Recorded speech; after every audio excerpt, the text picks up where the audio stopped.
पहन के सो भी जाते हैं, रसोई में भी जाते हैं, रोटी भी खा लेते हैं, घर में बाहर भीतर सब जगह चलती है।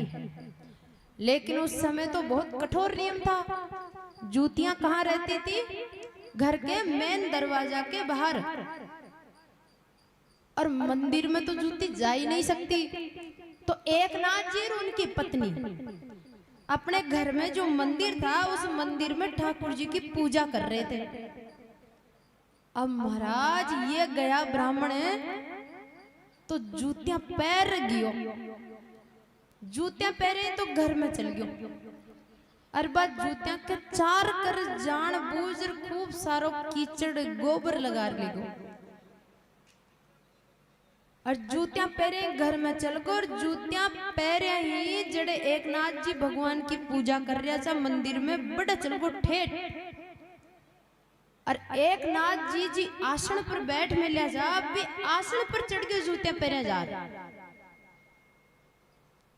एकनाथ जी ने देखा, उनको क्रोध नहीं आया। ब्राह्मण विचार में पड़ गया, ये तो यहां तक मैं जूती पहन के आ गया इनके मंदिर में, इनके आसन पर, इसने कुछ नहीं कहा, क्रोध ही नहीं आया। अब क्या करूं? तो विचारो शर्मिंदा हो गो। फिर सोचो बेटी को ब्याह करनी जा अपन, फिर सच्चाई जे और दूसरा आइडिया लगा देगा। एकनाथ जी इन देखकर खड़ा हो गया और अपनी पत्नी से कहने लगे, अरे अरे देखो हमारे घर में ब्राह्मण देवता आए हैं, मेहमान आए हैं, अतिथि आए हैं। अतिथि देवो भव, अतिथि देवो भव। आओ आओ महाराज आओ, पधारो, कहाँ से आए? लो आसन लो, बैठो। पत्नी से बोले, जलपान करा, जल्दी से रसोई बना। महाराज आपको कौन सी रसोई प्रिय है? महाराज तो और ज्यादा ठंडा लेकिन अंदर गांठ है, गुस्सा दिला के रहूंगा इसको, बेटी का ब्याह करना है। एकनाथ जी की पत्नी रसोई बनाई, बढ़िया हलवा बनाई और बढ़िया रसोई बना लिया और पातल में परोसी। ब्राह्मण खाबा बैठ गयो।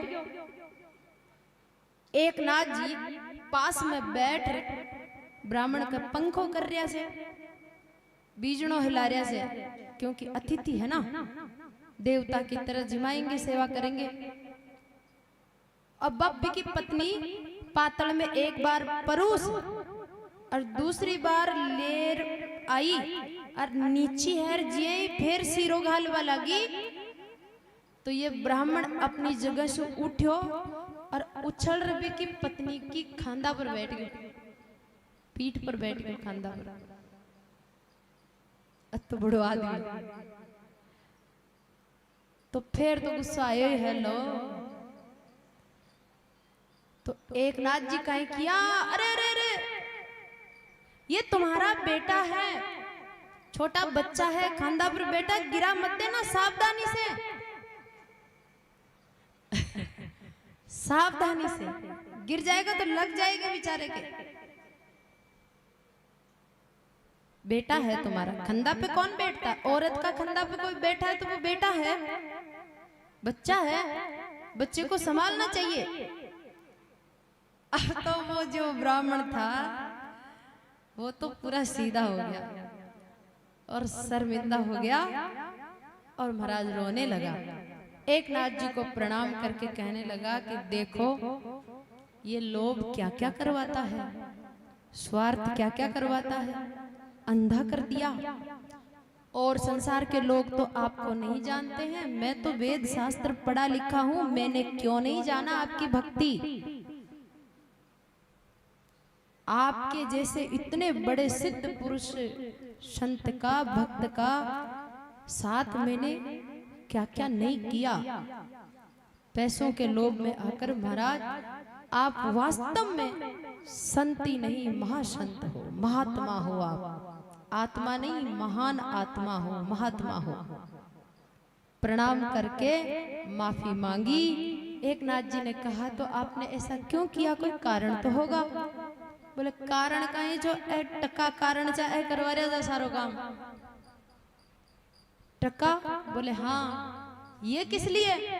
बोले ऐसे ऐसे बेटी का ब्याह करना था, तो तुम्हारे गांव में आया था और ये 2-4 लोग मिल गए, उन्होंने मेरे को ऐसी शिक्षा दी, तो मैं ऐसे चक्कर में आकर के मैंने ये काम कर दिया जो बहुत ही अनर्थ कर दिया। महाराज आप मुझे माफ कर दो। एकनाथ जी ने पैसे निकाल के दिए, बोल कितने चाहिए ब्याह के लिए। तो बेटी के ब्याह में जितना खर्चा हुआ पूरा का पूरा एकनाथ जी ने अपनी तरफ से दिया। उस दिन से वो ब्राह्मण भी भगत हो गया, वो पठान भगत हो गया। और एक बार ये भजन कर रहे थे तो 5-7 चोर आए थे। वो चोर पक्का निश्चय करके आए थे कि एकनाथ तो जब भजन करता है रात रात भर ध्यान समाधि में बैठा रहता है, और उसके घर में कोई भी कत्ता आटा मारो उसको पता ही नहीं चलता, और उसके पास खूब सत्संगी लोग आते हैं, तो सामान की कमी नहीं है, आज तो बोरा भर भर के लाएंगे। तो 5-7 चोर आया और महाराज आया था और भी घर में बढ़िया यदि एकनाथ जी ने पत्तो छो, पर एकनाथ जी तो बने रोक्या नहीं रे टोक्या नहीं, और चुपचाप अपने भजन में बैठे रहे, बिठल बिठल करते रहे। लेकिन वो चोर घर का खूब भर भर के सामान का बोरा और गाड़ी में लदे और एकनाथ जी का गांव का एरिया तई चालिया जत तो वन दीख वो करो, और जिये गांव की सीमा ने क्रॉस करवा ला गया और सारा ही चोर आंधा हो गया। ऐसी भक्ति का प्रभाव था एकनाथ जी। तो भागवत कहती है संत का पहला लक्षण तितिक्षवः। बोल भक्तवत्सल भगवान की जय हो, वृंदावन बिहारी लाल की जय हो, हरि बोल, हरि बोल, हरि बोल, हरि बोल, हरि बोल, हरि बोल। जय जय श्री राम। श्याम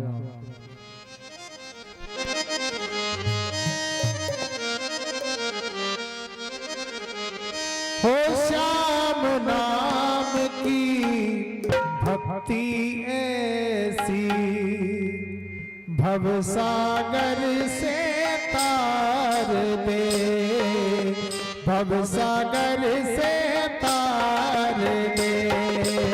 श्याम नाम की भक्ति ऐसी भवसागर से तार दे, भवसागर से तार दे।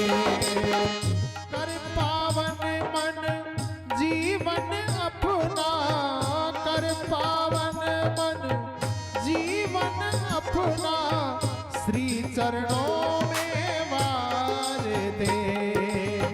श्याम नाम की भक्ति ऐसी भवसागर से तार दे।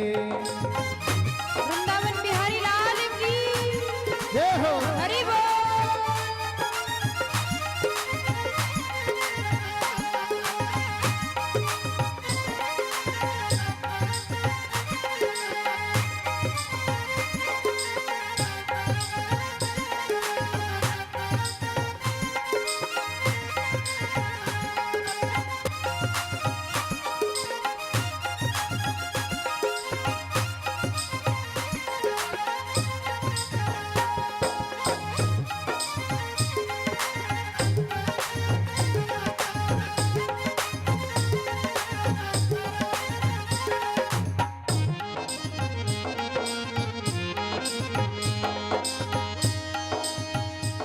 कुबड़ी नारी संकट भारी, वो श्याम चरण मही गई।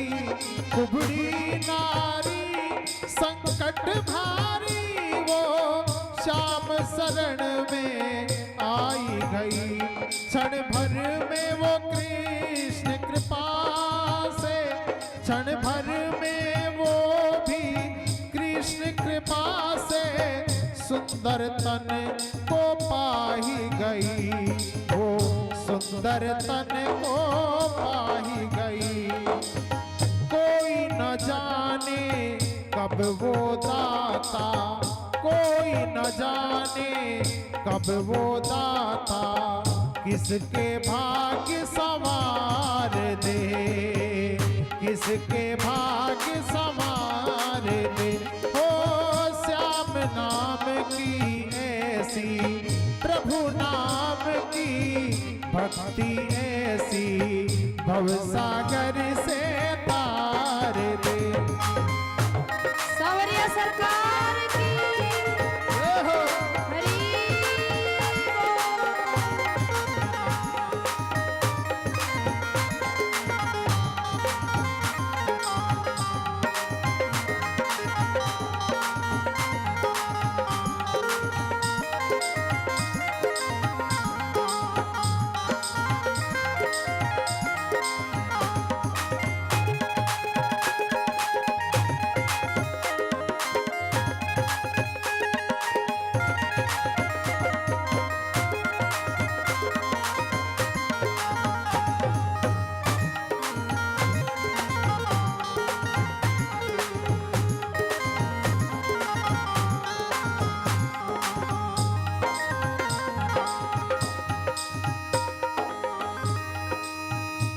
अर्जुन भटका जीवन पथ में, धनुष हाथ से छोड़ दिया।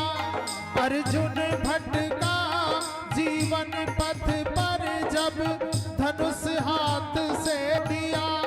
देखे गीता का ज्ञान पार्थ को, धर्म से नाता जोड़ दिया। देकर गीता का ज्ञान पार्थ को, धर्म से नाता जोड़ दिया।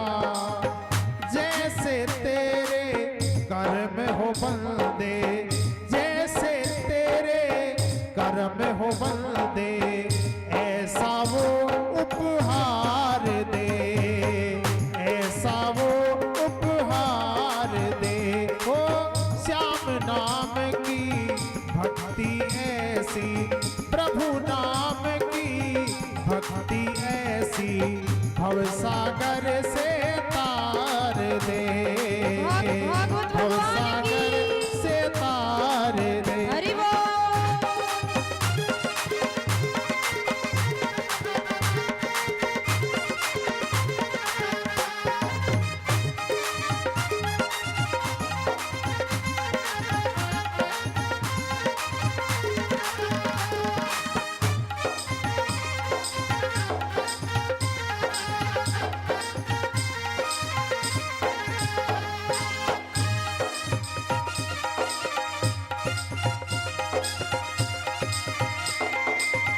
जन्म मरण के डर को भूली, जो खोई प्रभु प्यार में।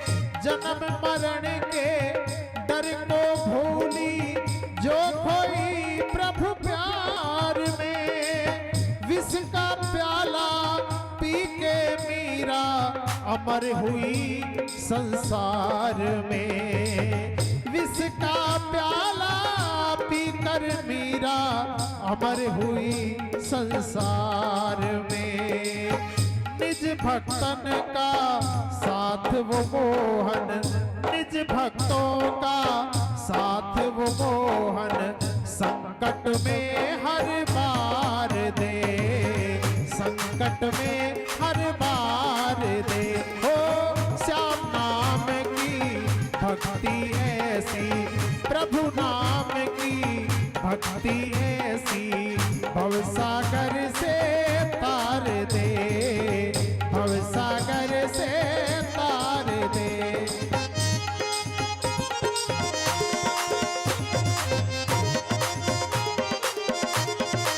जय हो।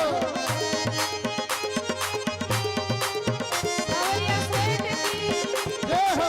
हरि बोल।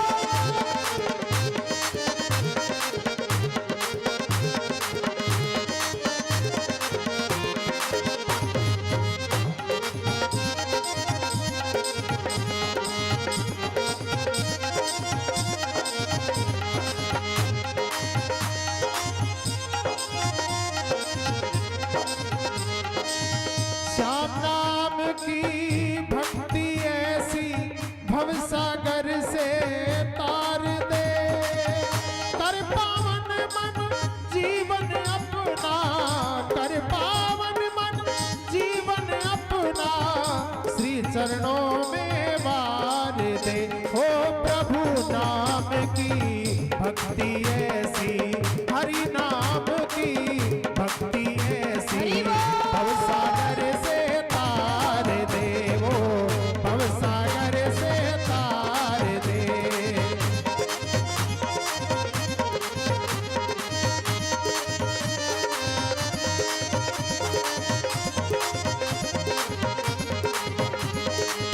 हम आए तुम्हारी शरण प्रभु, तुम हो सर्वाधार।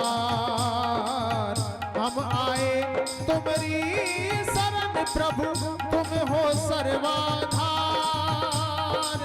नाव पड़ी मझधार में, इसे हैच लगाना पार। हो प्रभु नाम की भक्ति ऐसी, श्याम नाम की भक्ति ऐसी, भवसागर से तार दे। भवसागर से तार दे।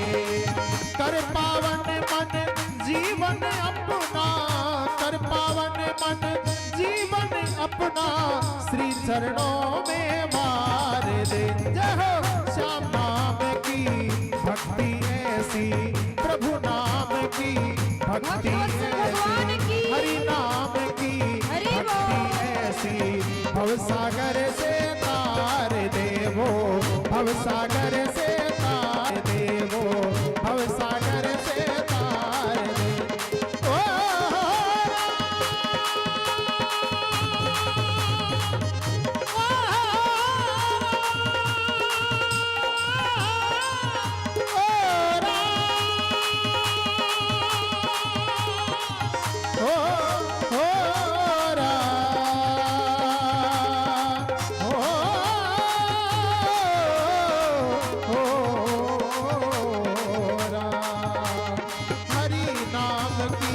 भक्ति ऐसी, प्रभु नाम की भक्ति ऐसी, श्याम नाम की भक्ति ऐसी, भवसागर से तार दे प्रभु।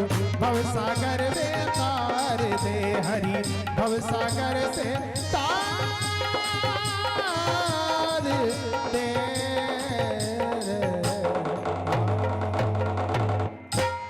बोल भागवत भगवान की जय हो। हरि बोल, हरि बोल, हरि बोल, हरि बोल, हरि बोल, हरि बोल। जय जय श्री राधे। तो तितिक्षव कारुणी कहा, करुणा होती है हृदय में, समस्त जीवों के प्रति दया होती है। सुहृद सर्वदेहिनाम, सभी जीवात्माओं के प्रति हित का भाव होता है। अजात शत्रवः, किसी को भी अपना शत्रु नहीं मानता है। सामने वाला व्यक्ति अज्ञान के वश होकर उस संत को अपना शत्रु मानता है, लेकिन संत शत्रु को भी शत्रु नहीं मानता है। वो शत्रु को किस दृष्टि से देखता है? वो इस दृष्टि से देखता है कि मान लो कोई शत्रुता का भाव लेकर भी उसके पास आ रहा है और उस पर प्रभाव भी कर रहा है, तो भी वो इस भाव से देखता है कि ये कोई शत्रु बन के उसको दुख दे रहा है, तकलीफ दे रहा है। तो वो जो संत होता है ना, उसके देखने की दृष्टि ये होती है कि ये मेरा प्रारब्ध है, जो पिछले जन्म का कोई होगा बाकी, जो इस रूप में आ रहा है और अपना हिसाब किताब ले रहा है। लेकिन मैं तो अब ज्ञान हो गया ना कि मैं तो भगवान का हूँ और ये सब गुणी गुणों में बरतते हैं, तो वो अपनी तरफ से शत्रुता नहीं करता और वो उसको इस रूप में देखता है, इसलिए उसके अंदर कोई रिएक्शन भी नहीं होता है। तो रात दिन अपना भजन करता है, हर श्वास हर पल हर घड़ी को वो भगवान में ही लगाता है। व्यर्थ की बातें नहीं करता, व्यर्थ की चर्चा नहीं करता, ज्यादातर मौन रहता है। संत ज्यादातर मौन रहता है, क्योंकि मौन वाणी की तपस्या है। मौन वाणी की तपस्या है और तपस्या से शक्ति प्रकट होती है, शक्ति प्राप्त होती है। तो फिर संत मौन रहता है, व्यर्थ नहीं बोलता, तो उसकी वाणी में वो तपस्या होगी, तो तपस्या से शक्ति आती है, तो उस शक्ति का क्या करता है, बोले भजन करने में लगाता है। तो सताम प्रसंगान मम्बीर संविदो भवन्ति हृत कर्ण रसायना कथा तज्जोषणादा स्वपवर्ग वर्तमनी श्रद्धा रतिर भक्तिर अनुक्रमिष्यति। ऐसे भक्तों का संग करना चाहिए। ऐसे भक्तों का संग करने से क्या होगा, बोले सताम प्रसंगान मम, संतों के संग में भगवान की चर्चा होती है, आत्मा के परमात्मा के विषय की ज्ञान की चर्चा होती है। और जब अज्ञानी जीव जाकर वो संग करता है बार बार, तो वहां से कुछ नया नया सुनने को सीखने को मिलता है। संत अपना अनुभव भी बताते हैं, शास्त्र का ज्ञान भी बताते हैं। और जब लगातार संग किया जाता है तो फिर सामने वाले जीव को भी भगवान का ज्ञान होने लगता है, फिर उसकी श्रद्धा और दृढ़ मजबूत होने लगती है। और श्रद्धा जब मजबूत हो जाती है तो फिर रुचि उत्पन्न होती है। क्या? श्रद्धा रति, श्रद्धा के बाद में रति पैदा होती है। रति यानी अनुराग, लागणी, अपनापन, चाहत।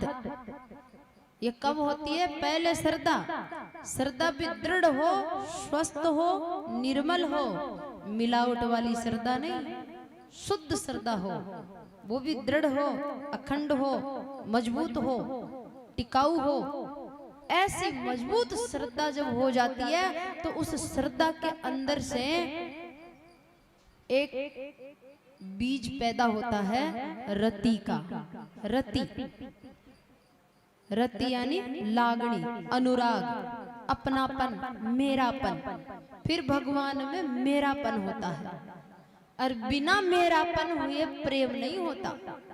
जहां मेरापन नहीं है, जहां आत्मा मन अंदर से अंतःकरण किसी के बारे में ये नहीं बोलता कि ये मेरा है, तब तक वहां प्रेम की तो सवाल ही नहीं है।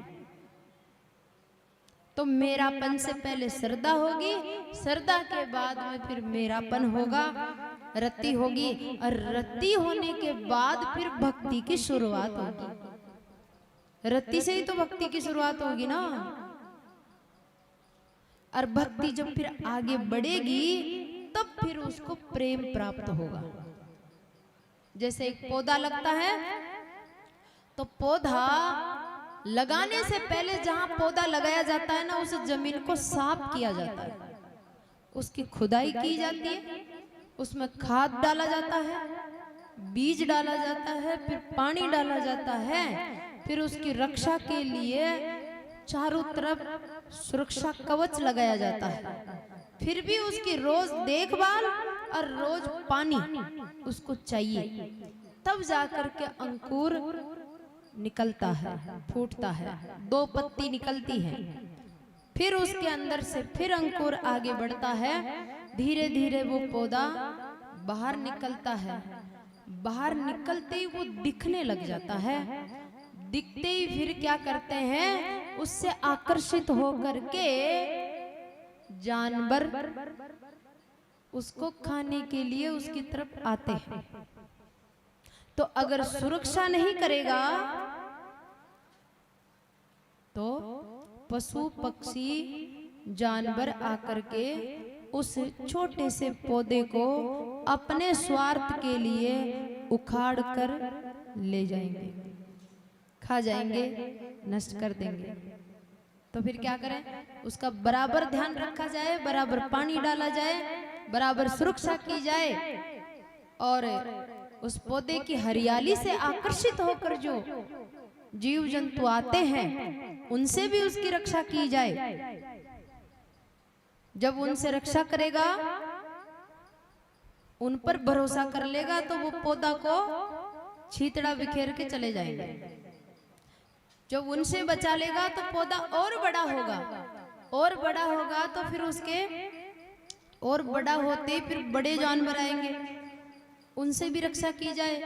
उनसे भी रक्षा कर लेगा तो फिर उसमें डालियां निकलेगी, डाला बनने के लिए आडी आडी डालियां निकलेगी फैलने के लिए। तो अगर पौधा को फुल लंबाई तक पहुंचाना है तो क्या करना होगा, उन डालियों को काटना होगा। जो थोड़ा सा बड़ा होते ही डालियां निकलती है उनको काटना होगा चारों तरफ की, तभी तो वो ऊपर जाएगा।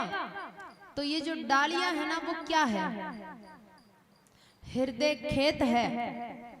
और संतों भक्तों सदगुरु के सानिध्य में जाने से जो भक्ति का बीज पड़ता है वो बीज है। फिर रोज सत्संग जो सुनते हैं वो उस पौधा का पानी है, जिससे वो हरा भरा होता है और ग्रोथ करता है। फिर जो नियम कानून है वो उस पौधा की बाढ़ है। तो नियम कानून भी जरूरी है, टाइम पर उठना, टाइम पर सोना, किसका संग करना किसका नहीं करना, क्या खाना क्या पिए, कानून है, नियम, यम नियम। ये यम नियम रूपी बाढ़ भी होनी चाहिए। अगर कोरी भक्ति का बीज भी डाल दिया और पौधा भी उग गया और यम नियम की बाढ़ नहीं लगाएंगे तो उखाड़ के ले जाएंगे, कोई भी नष्ट कर देगा महाराज। तो अब जो शाखाएं निकली वो क्या है, जब भक्ति बढ़ती बढ़ती थोड़ी बड़ी होती है तो फिर उस जीव के पास रिद्धियां सिद्धियां आती है, मान सम्मान आता है, धन दौलत आती है। तो फिर क्या करें, बोले इनको महत्व नहीं देना है, इनको अंदर से काट देना है, ये तुच्छ है, कुछ भी नहीं है।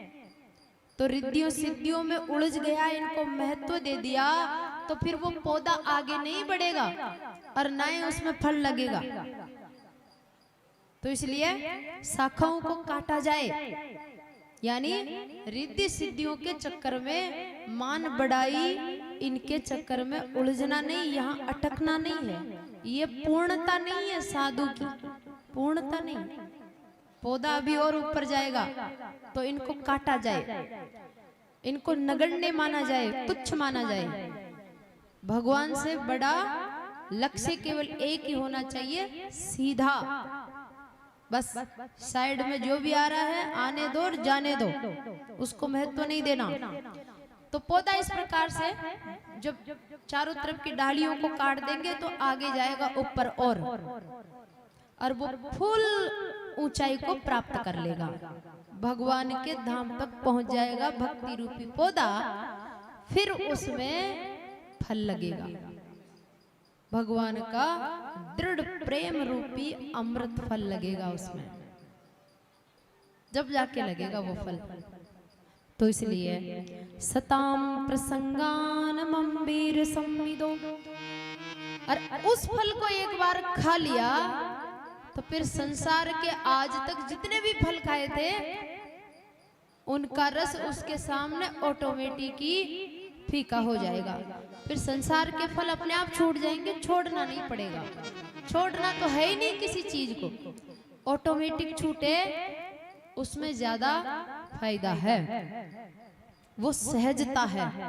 जैसे आम का फल लगा तो आम जब फूल पक जाएगा तो अपने आप पेड़ से अलग हो जाएगा, और कच्चे आम को तोड़ेंगे जबरदस्ती तो वो आम भी रोएगा, उसको भी दर्द होगा, और वो पेड़ भी रोएगा, उसको भी पीड़ा होगी। तो कच्चा को छुड़ाना नहीं, यानी जबरदस्ती संसार को छोड़ने का कोशिश नहीं करना, नहीं तो और ज्यादा भारी हो जाएगा। तो जहां है वहीं रहो, जो कर रहे हो वो करते रहो, लेकिन साथ साथ में भजन करते रहो। भजन रूपी फल जब पकेगा तो अपने आप ही इस संसार रूपी वृक्ष से अलग हो जाएगा, ऑटोमेटिक, सहजता से, सरलता से। ना पेड़ को तकलीफ ना फल को तकलीफ, और खाने में मीठा लगेगा, मधुर लगेगा। तो सताम प्रसंगान मम्बीर सम्मिदो भवन्ति हीर्त कर्ण रसायना कथा।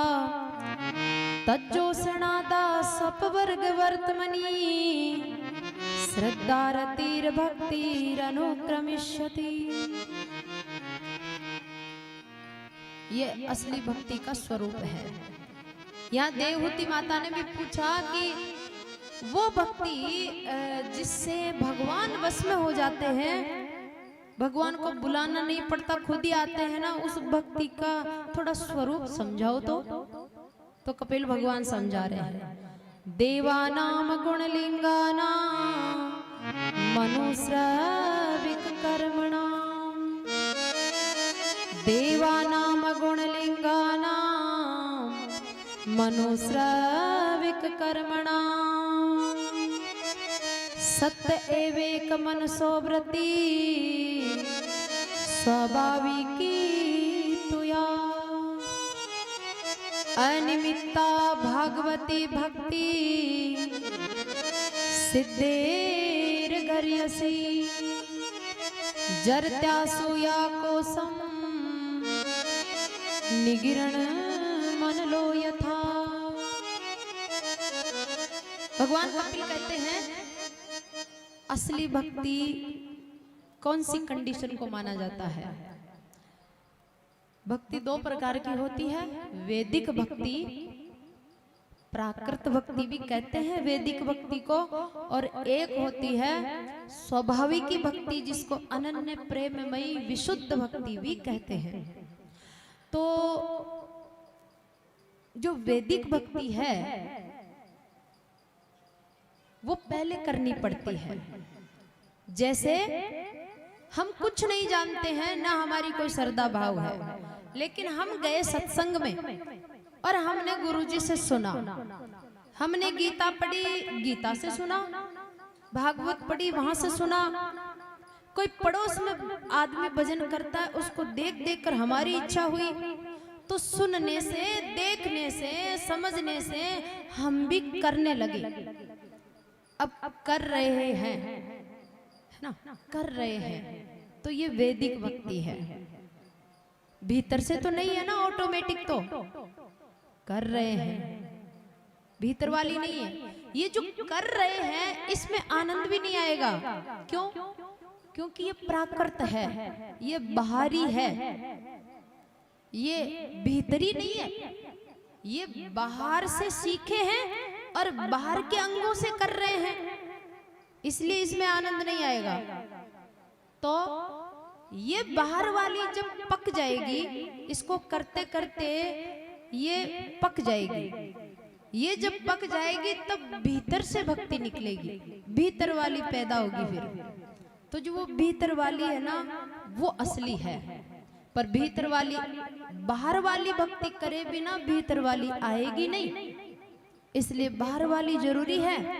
तीर्थ जाना, माला जपना है, तिलक लगाना, ठाकुर जी की सेवा करना, सत्संग सुनना, स्वाध्याय करना, ये बाहरी है, ये जरूरी है। बिना बाहर वाली के भीतरी नहीं आएगी। तो महाराज अब जो भीतर वाली है उसका लक्षण क्या है? बाहर वाली में तो मन नहीं लगता तो भी करना पड़ता है, तो भीतर वाली असली है। बाहर वाली भक्ति का उद्देश्य है भीतर वाली भक्ति को प्राप्त करना, और भीतर वाली भक्ति है ना, वो भगवान से भी बड़ी है। क्यों? क्योंकि वो आ गई तो भगवान तो अपने आप आएंगे, उसको बुलाने की जरूरत ही नहीं है। तो उसका स्वभाव क्या है, पहचान क्या है? उसका पहचान यह है कि बाहर वाली भक्ति में तो हाथों को लगाना पड़ता है, सेवा में जानबूझ के सेवा करते हैं, और जब स्वाभाविक भक्ति आती है तो फिर हाथों को रोकेंगे तो भी वो उधरी जाएंगे। ये हाथों को आनंद ही वहीं प्राप्त होगा सेवा करने से। जब तक कोई आदमी के कोई नशा लग जाता है और उस नशे को वो करेगा नहीं, तब तक उसको शांति नहीं मिलेगी। ऐसे ही जीव भगवान की सेवा नहीं करेगा, उनका नाम नहीं जपेगा, उनका ध्यान नहीं करेगा, उनको याद नहीं करेगा, तो तो उसको अच्छा नहीं लगेगा, ऑटोमेटिक ही उसका मन, बुद्धि, इंद्रियां, चित्त, शरीर, सब मन की सारी वृत्तियां अपने आप ही खींच खींच करके उधर ही जाएगी, बिना लगाए जाएगी। जैसे संसार में हमारा मन कहीं अटक जाता है, कोई व्यक्ति, वस्तु, स्थान आदि पसंद आ जाता है, तो फिर क्या करते हैं, कहीं पर भी शरीर रहे लेकिन उसके मन की सारी वृत्तियां उस व्यक्ति का ही चिंतन करती है, उस वस्तु का चिंतन करती है ना। और रात दिन करते नहीं, होता है ऑटोमेटिक, रोकेगा तो भी नहीं रुकेगा। ऐसे ही वास्तविक भक्ति में जो है ना, चित्त भगवान में लगाना नहीं पड़ता, इसको रोकते हैं तो भी वहीं जाके लगेगा और आनंद भी आएगा, उसमें स्वाद आता है, मिठास आती है, आनंद आता है। और क्या होता है, असली भक्ति आने से जीव के सारे पाप नष्ट हो जाते हैं। बाहर वाली भक्ति से पाप नष्ट नहीं होते, भीतरी वाली भक्ति से पाप नष्ट होते हैं। वो भक्ति जो है अग्नि के समान है, जठरा अग्नि, खाए 4 प्रकार का अन्न खाते हैं, 4 प्रकार के खाए हुए अन्न को पचा करके राख कर देती है, तत्काल रस बना देती है, खून बना देती है, मांस बना देती है, मेद, मज्जा, हड्डी, शुक्र, 7 धातुओं में परिणित कर देती है पचा करके, जठरा अग्नि, खाए हुए भोजन को। ऐसे ही जो भीतर से प्रकट होने वाली भक्ति है, वो भक्ति की अग्नि हमारे कई कई जन्मों के पापों को और अपराधों को ऑटोमेटिक ही जल करके राख कर देती है। और जो संचित कर्म के बोरा ही बीज के भरे हुए ना, कर्मों के जो अभी उगने बाकी है, वो सब जल के राख हो जाते हैं। अब हम सोचते हैं कि हम तो बचपन से इतना भजन कर रहे हैं, सुबह 4 बजे उठ के मंदिर जाते हैं, इतनी माला फेरी, इतना पूजा पाठ, इतना धर्म कर्म किया, हमारा तो पाप मिटा ही नहीं मिटेगा ना, नहीं मिटेगा। अग्नि की चिंगारी नहीं लगेगी तो रुई इतनी हल्की होती है, वो भी नहीं जलेगी बिना चिंगारी लगे, तो चिंगारी तो प्रकट हुई नहीं। तो फिर हम क्या कर रहे थे इतने दिन? अरे हम तो माचिस और तिल्ली और ये इकट्ठा कर रहे थे, अग्नि तो प्रकट नहीं हुई ना। अब कोई माचिस आ जाने से ही अपने आप थोड़ी अग्नि लग जाएगी, हाँ, लेकिन तुम माचिस इकट्ठा करो, एक दिन उसको प्रकट करना भी आ जाएगा। माचिस ही नहीं होगी तो प्रकट कैसे करोगे? तो इसलिए अनिमित्ता भागवती भक्ति सिद्धेर गरियसी, जरत्यासु या कोसम निगरण मन लो यथा। रुई का पहाड़ हिमालय पर्वत के जितना बड़ा होता है, उसको एक छोटी सी चिंगारी क्षण भर में जला के राख कर देंगे। ऐसे ही विशुद्ध भक्ति भी जीवात्मा को सारी माया, अज्ञान, पाप, विकार सब का हरण करके उसको परम शुद्ध बनाकर भगवान का प्रेम प्रदान कर देती है। और ये भक्ति कोई भी कर सकता है, कोई भी। जैसे फिर जब चित्त सारे पाप जल जाते हैं ना, जैसे जैसे पाप जलेंगे, जैसे जैसे चिंगारी बड़ी होती जाएगी, वैसे वैसे पाप जलते जाएंगे, अज्ञान जलता जाएगा, अज्ञान से उत्पन्न होने वाले विकार जलते जाएंगे, वैसे वैसे चित्त शुद्ध होता जाएगा। और जितना चित्त शुद्ध होगा उतना ही फिर भगवान का अनुभव होने लगेगा, स्पर्श होने लगेगा, और फिर भगवान की आवाज सुनाई पड़ने लगेगी, और भगवान सपनों में आने लगेंगे, और फिर धीरे धीरे तो दर्शन होने लगेगा।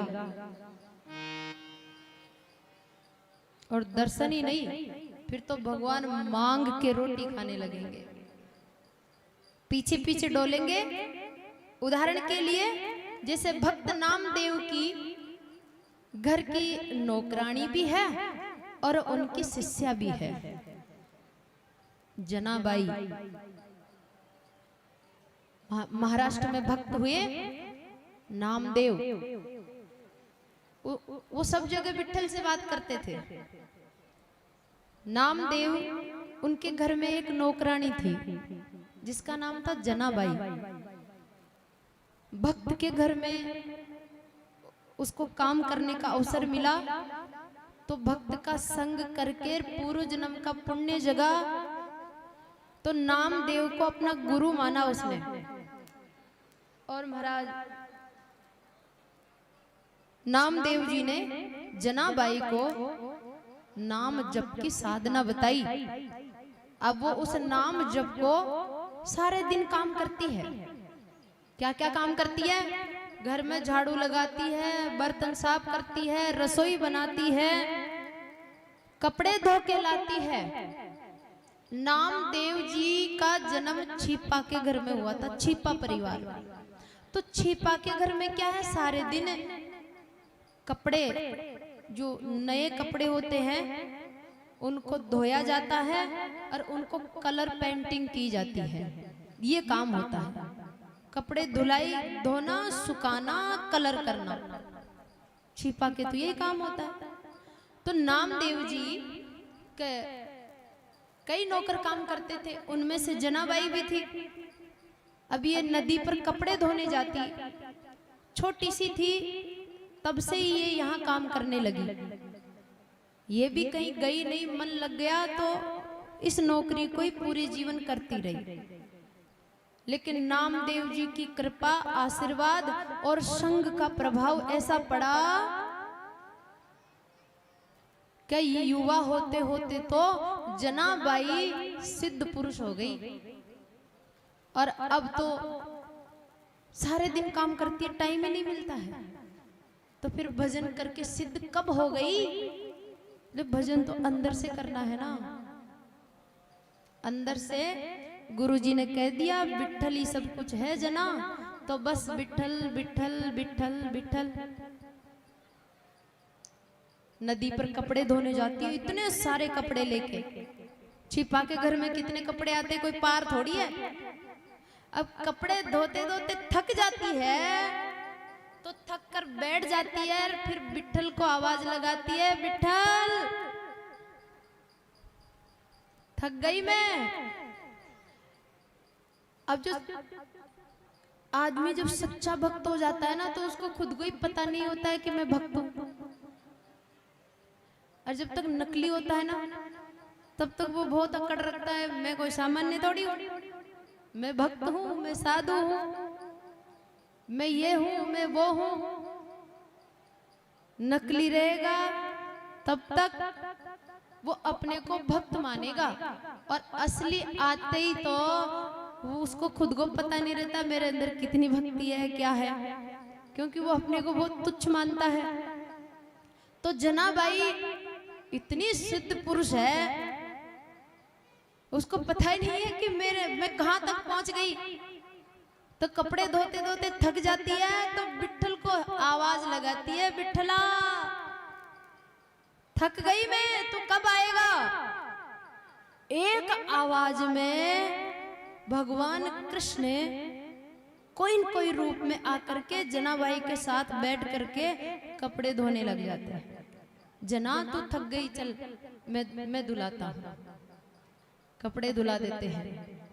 और जब बाड़ा में बुआरो काटवा लगे, तो बाड़ो खूब बड़ो, तो बुआरो काटता काटता थक जावे, कमर दुखवा लगे, और जे थक ली, और वो भगवान पर अपना पूरा अधिकार समझती है। क्यों नहीं करेगा काम, मैं भी तो कर रही हूं ना। आना पड़ेगा तुझे विठल। और विठल की आवाज लगाता है, न जाने कैसे खूणा मुंह आवे, लिया जना तू थक गई, मैं काट दू बुआरो। तो झाड़ू लगवाते हैं। सुबह 4 बजे उठ करके, अब दूसरे के घर में नौकरी कर रही है तो काम घणो। सुबह 4 बजे उठ करके आटा पीसती है, क्योंकि व्यापारी आदमी है, व्यापारी के लोग बहुत आते जाते हैं, और फिर भक्त भी है नामदेव जी। तो सुबह शाम सत्संग होता है, तो सत्संगी लोग भी खूब आते हैं, तो रोज भंडारा भी चलता है वहां। अब ये आटा इन्हीं को पीसना पड़ता है जनाबाई को। तो सुबह जल्दी उठ करके आटा पीसती है, तो चाकी पीसते पीसते बिठल बिठल करती करती पीसती जाती है। शरीर चाकी पीसता है और मन बिठल में रहता है। और जब बहुत ज्यादा थक जाती है तो फिर आवाज लगाती है, विठला तू कहाँ गयो। जब त्यार न तो विठल भगवान पास में आकर बैठ जाते हैं, अरे जना तू थक गई, मैं आ गयो। और जना भाई की चाकी पकड़ करके पीसने लग जाते हैं। इतना प्रेम है, भाव है।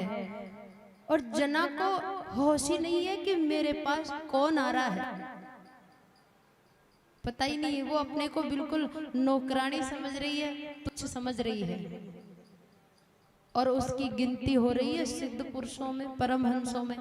उसका जो लेवल है ना वो पहुंच गया परमहंसों का, और वो अपने को सामान्य से भी तुच्छ मान रही है। और उसको होश नहीं उसके पास कौन आ रहा है। त्रिलोकीनाथ जो योगी सैकड़ों वर्षों तक समाधि लगाकर ध्यान करते हैं, भाई कड़े एक अंगूठो भी दिखा हो तो भी कौन दिखे। और वो जनाबाई की नौकरी करवा रहा है, काम करवा रहा है। एक बार बहुत बड़ी घटना हुई उनके जीवन में। जनाबाई काम करती थी एक नामदेव जी के घर में, लेकिन उसके रहने के लिए नामदेव जी के घर के पास में एक अलग कुटिया थी। वो अपनी रोटी खुद ही बना के खाती थी, विठल को भोग लगाती। और भगवान की इतनी पागल थी कि वो जो भी कपड़े पहनती ना उन सब के ऊपर लिखती थी कलर से, विठल विठल विठल विठल। कपड़े पे विठल, पहनने के कपड़े पे विठल, रात को जो रजाई ओढ़ती उस पर भी विठल, कमरा के सारे डोड़ियों पर विठल विठल विठल विठल विठल।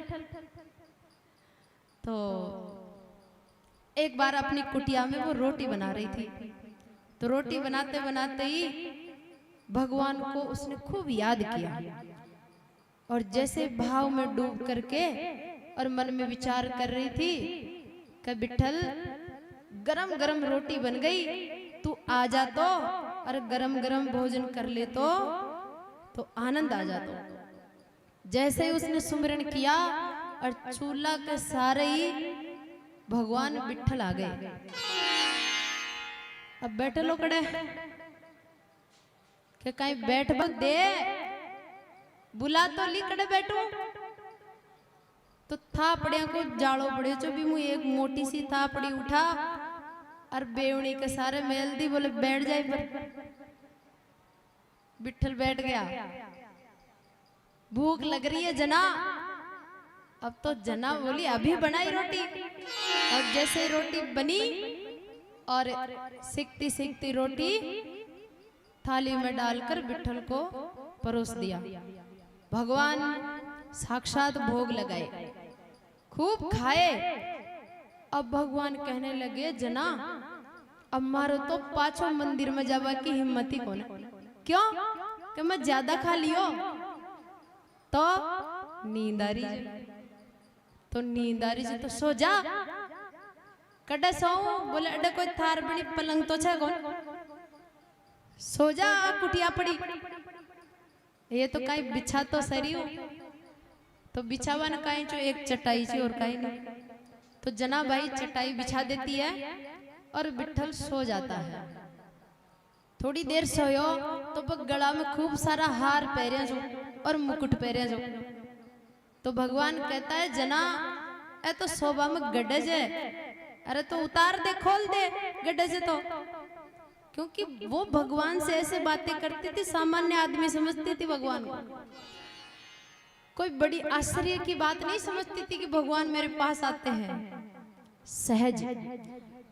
तो खोल दे। तो भगवान ने मुकुट उतारा और अपनी मालाएं उतार के सराहने रख दिया। अब खा के सो गए। थोड़ी देर तो सोते रहे और फिर बोले जना हाँ बिठला बोल, ये सी लाग रही जे ओडा तो दे। अब ओडा वे कहीं एक ही रजाई जी, चल ठीक ओडा हो जो। अब भी रजाई बा खुद की ओडेड़ी रजाई रोजी ना ओडे जी बिन लिया अरबी पर पूरी पर बिठल बिठल लिखेड़ो और लियार ओडा दी भगवान ने। ऑर्डर सो गयो। अब्बा एक खूणा में बिचारी आंगणे ही सोगी, खुद की लुगड़ी ऑर्डर। रात बीती तो 4 बजे जो पुजारी है वो विठल भगवान के मंदिर में घंटी बजाई, मंगला आरती करने के लिए आई। तो मंदिर का मेन दरवाजा खोलने से पहले बाहर घंटी होती है बड़ी, उसको बजाया जोर से बजाया और बड़े जनाबाई की कुटिया में सूता विठल भगवान का कान में पड़ी बा घंटी। बस समझ गया कि आ गया पूजा करवा, चलो मंदिर में जल्दी। तो जल्दीबाजी में भगवान बड़ा सु अंतर ध्यान यार फटाफट मंदिर में आ गया। मूर्ति में चोरी ही है, और जो चोर ले गया से भाई ऑर्डर किया से रजाई ढक गया बेटा भगवान तक गायब है सब, कौन ले जा सके किया येरा भी चोर ने। फिर एक जना का दिमाग में आइडिया आयो कि अरे रजाई गुण की जाए, जिसकी ये रजाई है वही चोर है, पता लगाओ। रजाई पर लिखेड़ो विठल विठल विठल विठल। किसी बुद्धिमान व्यक्ति के समझ में आई कि अपने सारे कपड़ों पर, वस्त्रों पर, कमरा पर, सब पर विठल कौन लिखा जाए। अब अपना गांव में बा नामदेव की नौकरानी जना, अरे हाँ अब तो दूसरी लुगाया आई पे बोली हाँ बीकी रजाई पर विठल लिखे चल आ रजाई बीकी जमे जाना। कई बार भी का कमरा में गेड़ी जा बिन ओढ़ते देखेड़ी जा। अब तो जना 5 आदमी गया नामदेव कन, नामदेव ऐसी नौकरानी रखता है, कहाँ है तुम्हारी नौकरानी, निकाल बाहर, मंदिर में चोरी करती है। नामदेव को आश्चर्य हुआ, नामदेव ने आवाज लगाई जना। जना दौड़ रही, हाँ गुरुदेव ये 5 आदमी क्या कह रहे हैं, क्या कह रहे हैं। बोले तूने भगवान के मंदिर में चोरी की है, बड़ी भक्त बनती है, भगवान के आभूषणों की चोरी की है ना, ये रजाई तेरी है। अब जना तो समझ गई वे रजाई आपने, और लेकिन वो कुछ नहीं बोली, मौन और चुप हो गई। कहाँ है आभूषण बता, मुकुट कहाँ है भगवान का, तू चोर के लाई थी वो कहाँ छुपाई। अब पंच कहने लगे कहाँ छुपाएगी, एक ही तो कुटिया है इसके, चलो कुटिया की चेकिंग करो। अब 5 आदमी कुटिया की चेकिंग करने गए तो महाराज माला ही मिली, मुकुट ही मिलियो, सारो श्रृंगार मिल गयो भगवान को। अब तो किसी को पूछने की जरूरत नहीं है, पक्का प्रमाण हो गया कि जना ने रात ने मंदिर में चोरी की है। और इस लोभ में चोरी कर कोई ने पतो कौन चाले तो रजाई से ढकिया ही भगवान ने। सजा मिलेगी, सजा मिलेगी। 500 वर्ष पहले की घटना, अब ये घटना कोई छोटी मोटी नहीं। तो क्या दंड दे, तो पंचों ने दंड निश्चित किया, बोले इसका दंड पक्का ही होगा। क्या बोले सूली पर चढ़ाया जाएगा, सूली। अब सूली ऊपर से भी होती है और सूली नीचे भी होती है। तो जना का हाथ बांध दिया, जंजीर से हथकड़ियां डाल दिया और कोडा से मारता पीटता। अब गांव का चावे जो ही मारे, गालियां देवे, कोई कांकरा फेंके, कोई बाटा फेंके, चोरनी फलानी ठीकड़ी है, भक्ति का ढोंग करती है। भगवान तक का आभूषण कौन छोड़ी। 20 समय के लिए घटना बड़ी थी, मारता पीटता दोनों हाथान जंजीरू बांध पूरा गांव भेड़ो हो और धक्का मुक्की करता बिन ले गया गांव के 12 जड़े काकड़ छोड़, बड़े काकड़ में सूली बनाया। सूली, अब सूली क्या होती है कि आगे से इतनी पेनी तीखी होती है और फिर ऊपर से तीखी होती है, फिर जैसे नीचे जाती है वो मोटी होती है। उस पर आदमी को बिठा देते हैं तो वो आर पार हो जाती है, उसका शरीर फट जाता है और मौत हो जाती है। तो जना को ले गए सूली पर, सामने सूली लगा दी, एक ऊंची सी चबूतरा सी बना और उसके ऊपर सूली, और महाराज 5 आदमी ले गया और पूरी दुनिया गालियां काट रही। जनाबाई सूली के सामने जार खड़ी होगी, उसको कोई टेंशन नहीं, कोई चिंता नहीं, क्योंकि वो जानती है हकीकत क्या है, चोरी तो नहीं की ना। और वो मनी मन सोच रही थी। 5 आदमी कहते हैं कि ऐसा तूने किया ही क्यों, तू बता तो सही। अब जनाबाई नहीं बताना, क्योंकि ये इतनी गूढ़ रहस्य की भक्ति है और ये भगवान और भक्त के बीच की लीला है, और इतनी गूढ़ लीला है, इसको कैसे सामान्य लोगों को बता देंगे? नहीं बताऊंगा। सूली के सामने ले जार बिन खड़ी करया 2 मिनट समय दिया, भाई अब भी बता दे तू क्यों चोरी करी। तो वो हाथ जोड़ करके और बिट्ठल से मनी मन कहने लगी कि बिट्ठल, चाहे तू 1 बार नहीं 1000 बार सूली पर चढ़ा दे, सूली मुझे मंजूर है, लेकिन तेरा और मेरा जो ये गुप्त अति गूढ़ प्रेम है ना, ये मैं किसी को नहीं बताऊंगा। कि तू मेरे पास आता है, बात करता है, काम करवाता है ना, ये जो भक्ति है, तू मेरे साथ क्या क्या लीला करता है, ये मैं नहीं बताऊंगा, चाहे सूली पर चढ़बो मंजूर।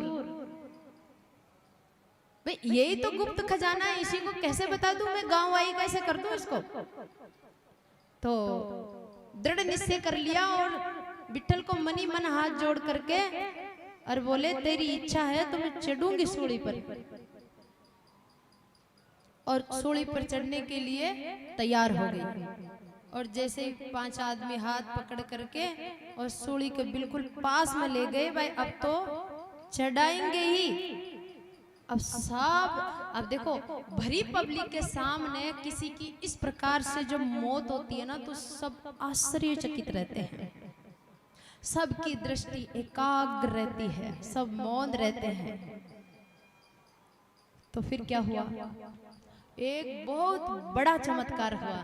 क्या कि जना को जैसे ही चढ़ाने के लिए सूली के बिल्कुल पास में ले गए, और वह जो सूली चिने सूली की जगह विट्ठल भगवान प्रकट हो गए। बोल विट्ठल भगवान की जय हो, द्वारिकाधीश की जय हो, सांवरिया सेठ की जय हो, हरि बोल, हरि बोल, हरि बोल, हरि बोल, हरि बोल, हरि बोल, जय जय श्री राधे।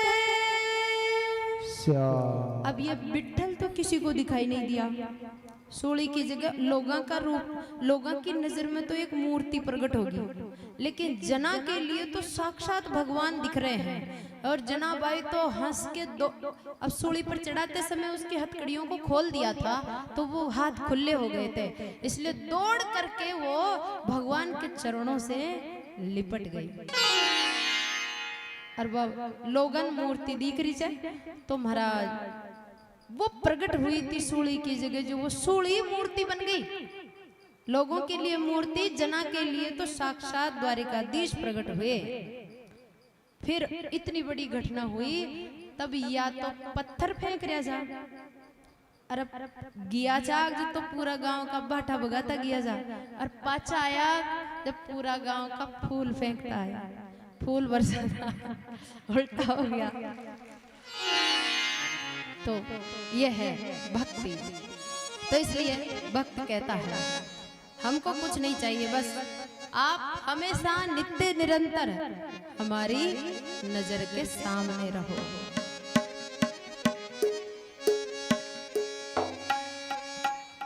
श्याम मोरी,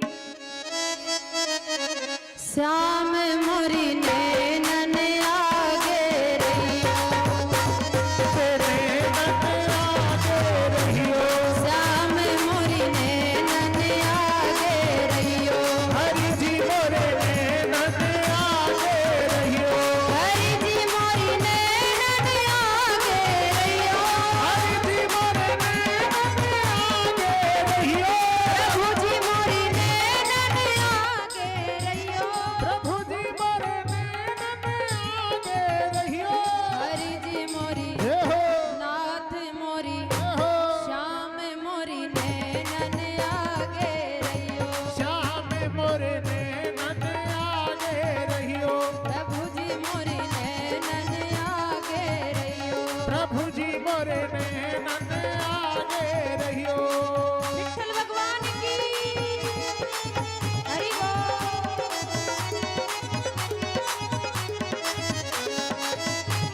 भवसागर में जीवन नैया, भवसागर में जीवन नैया, भवसागर में जीवन नैया, भवसागर में जीवन नैया। कोई नहीं है इसका खिवैया, कोई नहीं है इसका खिवैया, कोई नहीं है इसका खिवैया। कोई नहीं है इसका खिवैया। अब की बार प्रभु डूब न जाऊं, अब की बार प्रभु डूब न जाऊं। तू ही पार लगाइयो जय हो। हरि जी मोरी, जय हो, श्याम मोरी, जय हो। नाथ मोरी नैनन आगे रहियो, प्रभु जी मोरे नैनन आगे रहियो। हरि जी मोरे नैनन आगे रहियो। हरि जी मोरे नैनन आगे रहियो। भक्त और भगवान की हरि बोल। जय हो।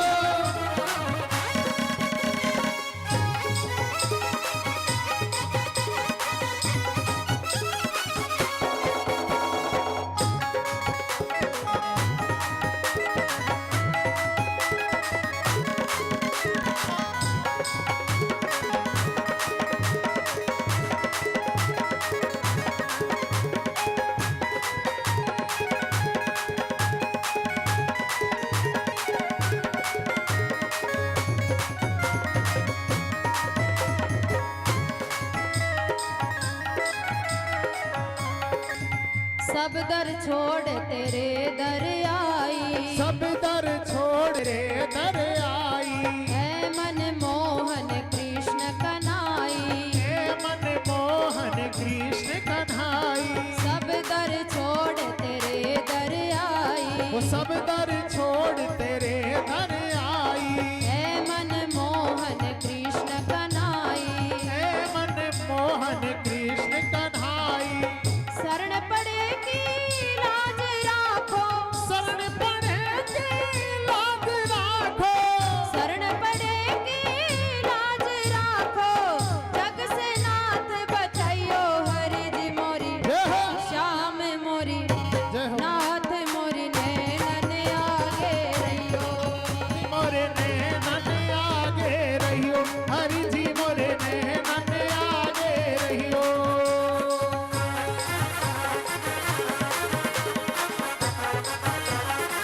द्वारिकाधीश की जय हो। हरि बोल।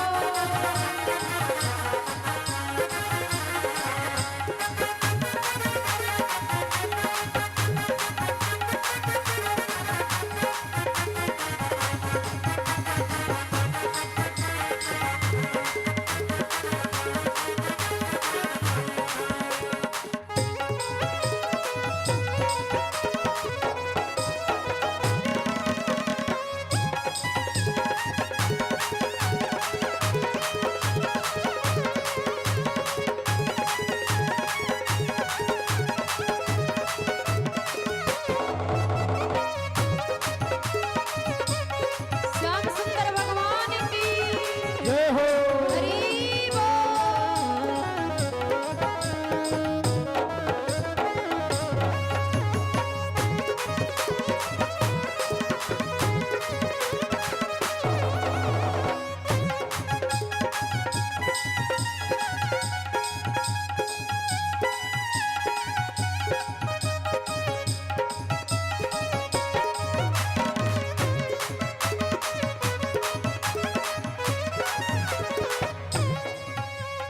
मरती बेर जग पीठ दिखावे, मरती बेर जब पीठ दिखावे।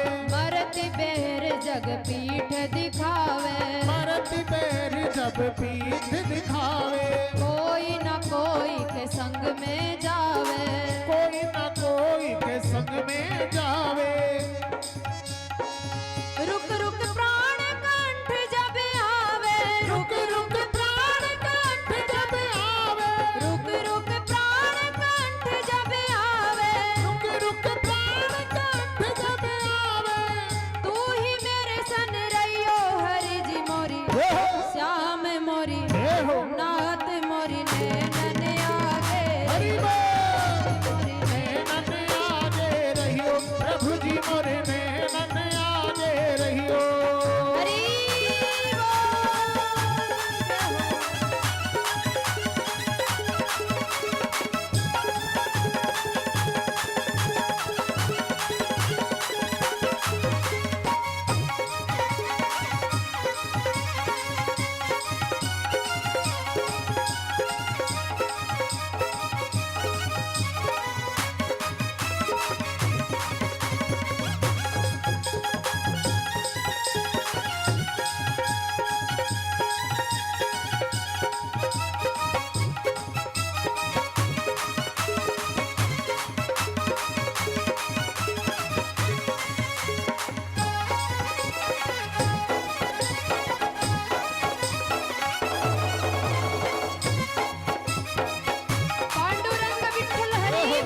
सागर, मीरा के प्रभु गिरधर नागर, तुम हो नाथ दया के सागर, तुम हो नाथ दया के सागर, तुम हो नाथ दया के सत दया के सागर।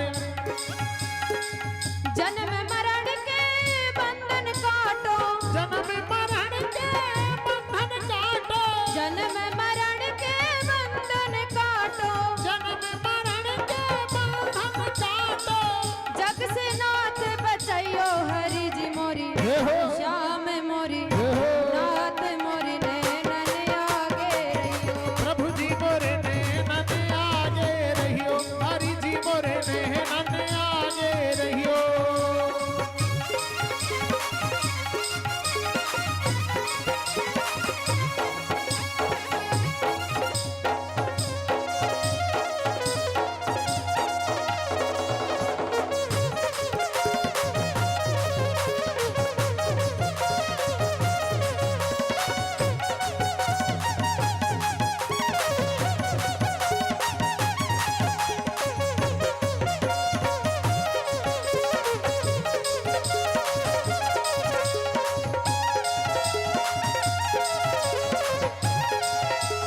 पांडुरंग विठ्ठल हरी बोल। हे हो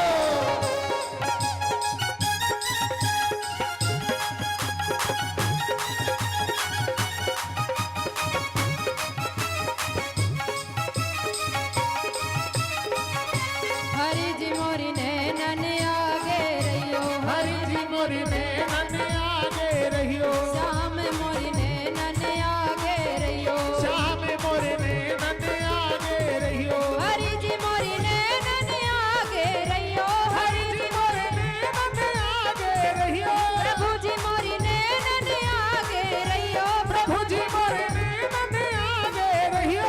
नाथ मोरी, जय हो श्याम मोरी, जय हो हरि जी मोरी नैनन आगे रहियो, हरि जी मोरे नैनन आगे रहियो, नाथ मोरे नैनन आगे रहियो, प्रभु जी मोरे नैनन आगे रहियो, हरि जी मोरे नैनन आगे रहियो, प्रभु जी मोरे नैनन आगे रहियो, नाथ मोरे नैनन आगे रहियो, श्याम मोरे नैनन आगे रहियो, प्रभु जी मोरे नैनन आगे रहियो।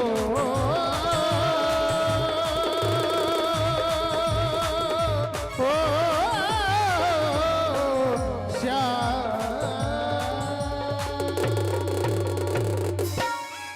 बोल साकार की जय हो सांवरिया सेठ की जय हो हरि बोल।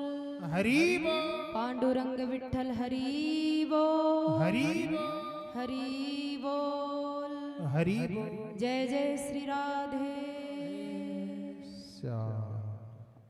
तो यह है भक्ति। इसको करने के लिए कोई जरूरत नहीं है, श्रद्धा विश्वास रति हो जाए, बस भगवान से रिश्ता हो जाए, भगवान मेरे हैं, भगवान पर अधिकार हो जाए, तो जीवात्मा आसानी से परम पद को प्राप्त कर सकती है, भगवान की कृपा को प्राप्त कर सकती है। भगवान कोई क्यों भजे, तो भगवान कहते हैं मद भयात वाति वातोयम सूर्य तप्ति मद भयात, वरस्ति इंद्रो दहति अग्नि मृत्युश्चरति मद भयात। अग्नि मेरे भय से जलती है, सूर्य मेरे भय से प्रकाश देता है, जन्म मेरे भय से होता है, मृत्यु मेरे भय से काम करती है। तो एतावानेव लोकेस्मिन् पुंसां निःस्रहसोदये तीव्रेण भक्ति योगेन मनो मयि अर्पितं स्थिरम्। इस संसार में सबसे बड़ी बुद्धिमानी यही है कि जो मनुष्य अपने मन को मुझ में लगाकर तीव्र भक्ति योग के द्वारा मुझ में स्थिर हो जाता है, वही सबसे बड़ी भक्ति है। और महाराज यहाँ देवहूति माता प्रश्न करती है कि जो भक्ति नहीं करेंगे तो उनकी क्या गति होती है, और ये जीवात्मा मनुष्य के शरीर में कैसे आती है। और फिर जो भजन करने वाला तो भगवान के पास जाता है, मुक्त हो जाता है, लेकिन जो नहीं करता उसका क्या होता है? तो भगवान कपिल समझाते हैं। देखो अभी 10 मिनट की कथा और है, आप हिम्मत बनाकर बैठे रहे। उसके बाद में आरती होगी और आपका भंडारा चालू हो जाएगा। 10 मिनट के खातिर पूरे दिन की तपस्या को भंग नहीं करना चाहिए। तो जीवात्मा मनुष्य के शरीर में कैसे आती है?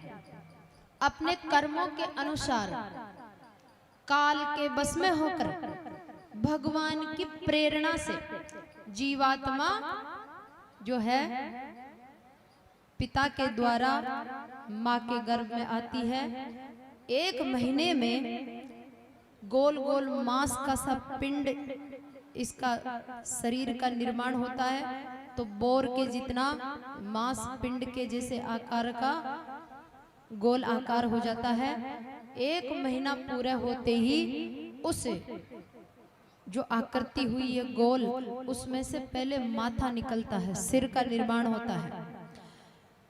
दूसरे महीने में हाथ और पग और सिर ये छट जाते हैं।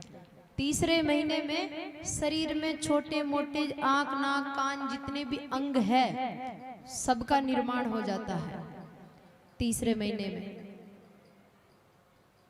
ये बात भागवत भी कह रही है और ये बात डॉक्टर भी कहेंगे, है ना। तीसरे महीने में पता लगा लेते हैं लड़का है कि लड़की है। लड़की है तो खत्म करो, लड़का है तो रख लो। तीसरा महीने में बताते हैं डॉक्टर, और भागवत भी तीसरा महीना ही बता रही है।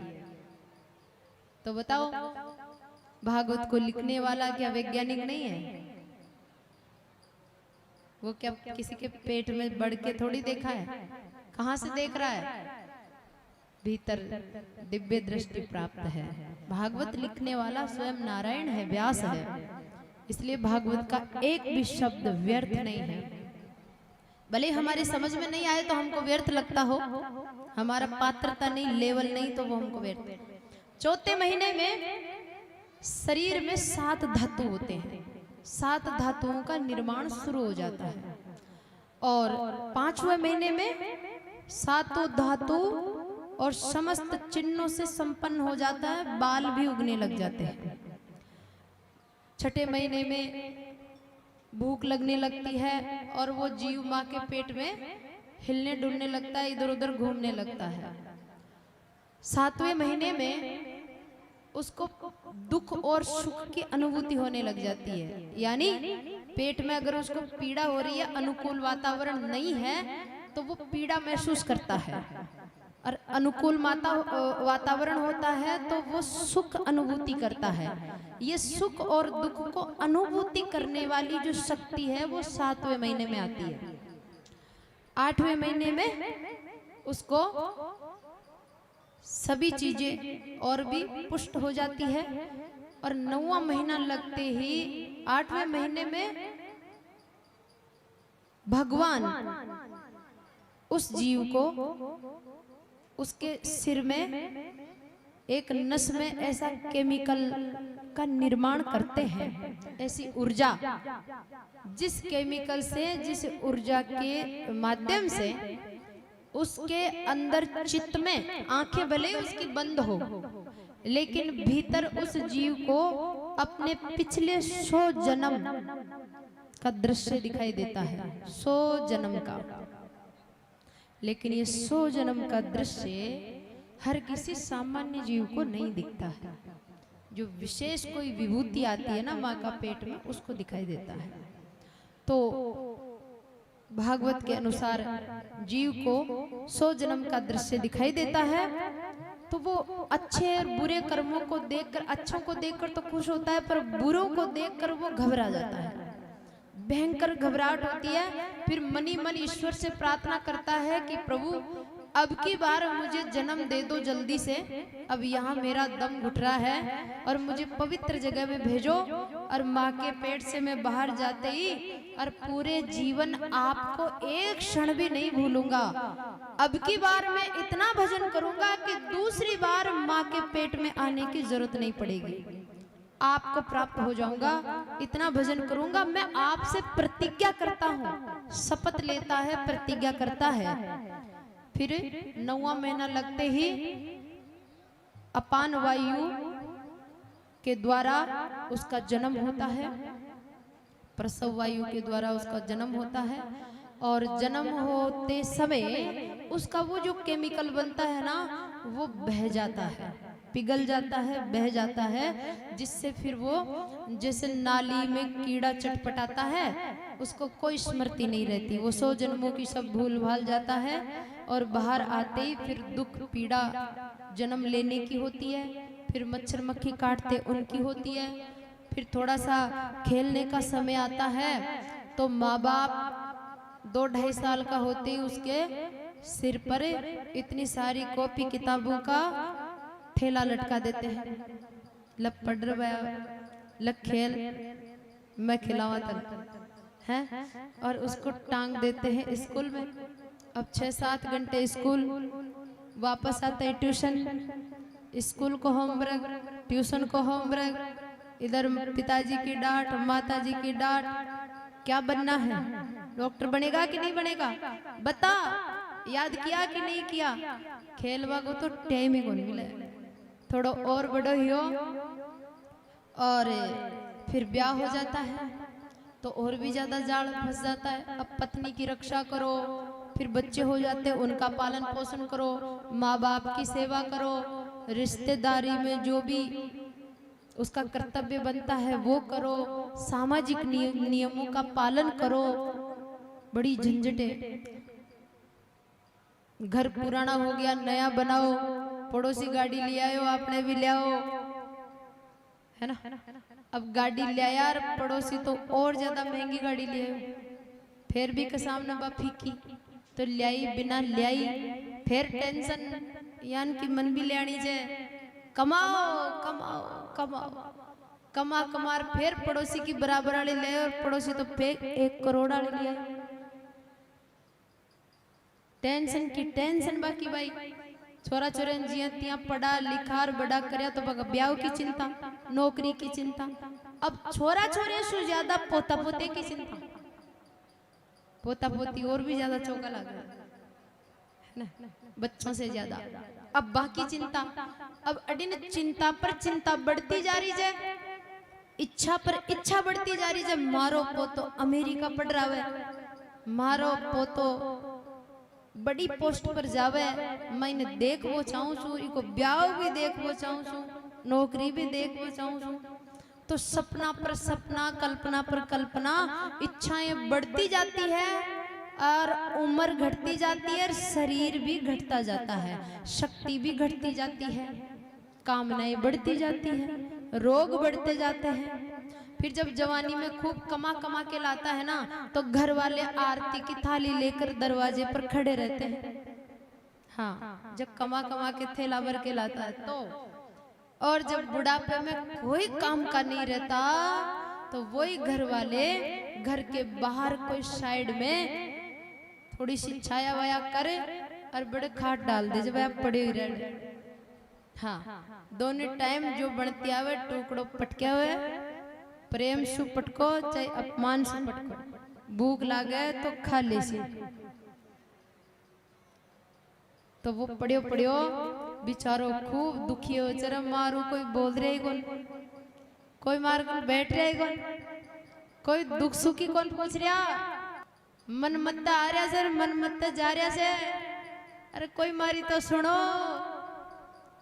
और बब पोता पोती जो चौका लागे जा बैया आतर सावधान है, निकल जा अच्छा नसीब, ककड़ा पत्तो चाल गयो दोबारा हेलो पाड़ ले लो, फिर घाटी काई काम ओडावे, पग दबा बबनी कहवे, पानी को लोटे ला बबनी कहवे, तो वह दूसरा दरवाजा में अच्छा नसीब निकलवाए कोशिश करे जाए। और ज्यादा जब तकलीफें हो जाती है तो घराड़ा फिर सारा घर का ही बेड माड़ा फेरे से पहली तो माड़ा इया फेरे चा जब वो कमावा जाओ जो ने तो इया माड़ा फेरे चा के हे बालाजी महाराज आज तो बारे गियो से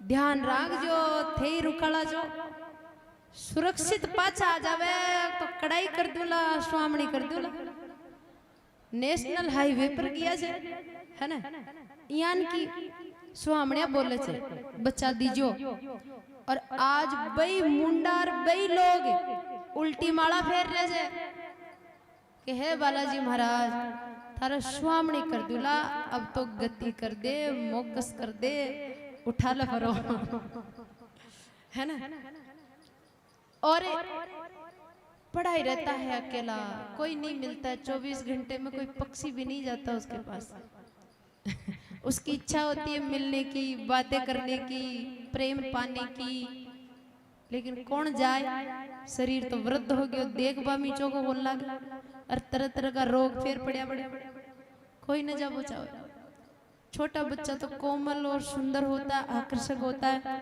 हर कोई रखता है लेकिन बूढ़ा आदमी की स्थिति तो मन की स्थिति तो बच्चे जैसी होती है पर शरीर की स्थिति खराब होती है इसलिए उसकी इच्छाएं अंदर मर जाती है। अब महाराज रोग स्यों गड़ो दब्बा लागे आवाज रुकबा लागे। एक बार एक घर में एक वृद्ध आदमी था तो उसके 4 बेटा थे। वो वृद्ध हो गए रोगी हो गए प्राण निकलने वाले थे लंबे लंबे श्वास आ रहे थे और आवाज मरने से पहले बंद हो गई। उसकी खाट लगी हुई थी घर का चौक में नयो घर बनाया जा खेत में बनाया जा उल्लाई सो जो बड़े बाड़ो बड़े चारो बड़े घर तो सामने भैंसिया बंदरी जी बी की खाट थी चौक के बीच में। अब आवाज अब वो बंदेगी बोली बंदेगी सारा घर का अड़ोसी पड़ोसी चारों तरफ हो गया चारों तरफ या तो चारों बेटा और बहू सब चारों मेरे मिल्या और बिकी बोली बंद है रे पण वो हाथ तो इया करे बेटा सोचा भया डिन गार्ड मिले दिखे क्योंकि जो गाडेड़ो रचे वो मरती वेले ही दिखाओ से कहवो छे अंत समय में बतार जाओ जे धने तो ओ अडीन गार्ड मिल्यो छे ओ इशारा कर गार्ड मिल्यो कट छे तो भाई ने बुलावो जरूरी छे। मोटरसाइकिल स्टार्ट की डॉक्टर के पास पहुंचा। डॉक्टर साहब जल्दी चालो मां के साथ। डॉक्टर साहब कहे मेरे पेशेंटों की लाइन लगी है टाइम नहीं है अजी का डबल फीस पकड़ो पर थे बैठो और चालो और ताकि सारी दवाइयां वया सब ले चाल जो। एक बार पिताजी ने बुला दियो बस एक बार बुला दियो इयान की दवाई दो। डॉक्टर साहब ने डबल फीस मिल गई तो क्यों नहीं आएंगे आए और थोड़ी सी कोई दवाई थी उसको घिस करके घूटी बनाकर और जो वो लंबी लंबी श्वास आ रही थी बाबा के मुंह में डाला। दवाई अंदर गई तो थोड़ा गलो खुल्यो और बोली उपड़ गई और बोली उपड़ता ही तो चारों बेटा मुंह वो तो कहे कि का मुंडा कन कान मैं ले जाऊं वो कह मैं ले जाऊं बुआ कहे कि नहीं मैं ले जाऊं मरता मरता सुतमान बात कर ले बाद तो महाराज चारों का चारों ही झुक गया और छाने कहे पिताजी ते अडीन हाथ कर रिया साने कांबड़ी करे जाकड़ गार्ड मिल्या चोक कोई ने दे मिल्या जोड़ी ने कतरोग दे मिल्या जो कत्तो गार्ड मिले सो क्यों कर रिया साड़ी हाथ। अब वो बोलियो रे मूर्खो मैं तो जिसू हाथ कर मिले सो कब मैं तो मर रही हूँ अरे सारा का सारा काम धंधो सारी वस्तु सारा कुआड़ खुला छोड़ रहे मारे चौफेरे मिले जो कोई चोरी है गीता और बस सामने बस पाड़ी भी घास की बुआरी न खारी जी जिसू हाथ कर रहे सो मैं भाई अडे काई कर रहे सो थे बप पार्टी खा जा बुआरी तो एक लाने पटक दे भयंकर दुख भोग रियो छे, कोई कहबो न मान रियो तो भी बांबणी मर रियो छे, पण भगवान ने याद न कर कतई। और फिर ऐसी दुर्गति में मरने वाला नरक में निश्चित रूप से जाता है। उसको पड़ा पड़ा भजन करना चाहिए, विरक्त होना चाहिए, तो मनुष्य जन्म को व्यर्थ गवा देता है। मनुष्य जन्म अनमोल रे, मनुष्य जन्म अनमोल रे, इस मिट्टी में ना घोल रे। मनुष्य जन्म अनमोल रे, इस मिट्टी में ना घोल रे। अभी जो मिला है फिर ना मिलेगा, कभी नहीं कभी नहीं कभी नहीं। मनुष्य जन्म अनमोल रे, इसे मिट्टी में ना घोल रे। अब जो मिला है फिर न मिले, कभी नहीं कभी नहीं कभी नहीं। मनुष्य जन्म अनमोल रे, इस मिट्टी में ना घोल रे।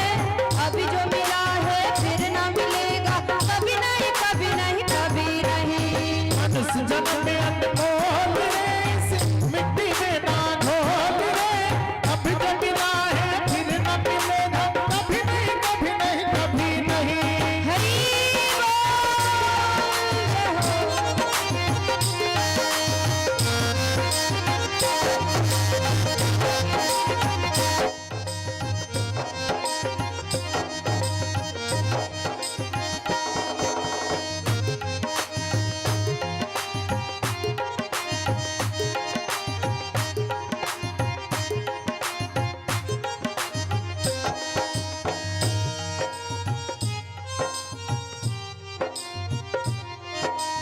तू है बुलबुल पानी का, मत कर जोर जवानी का।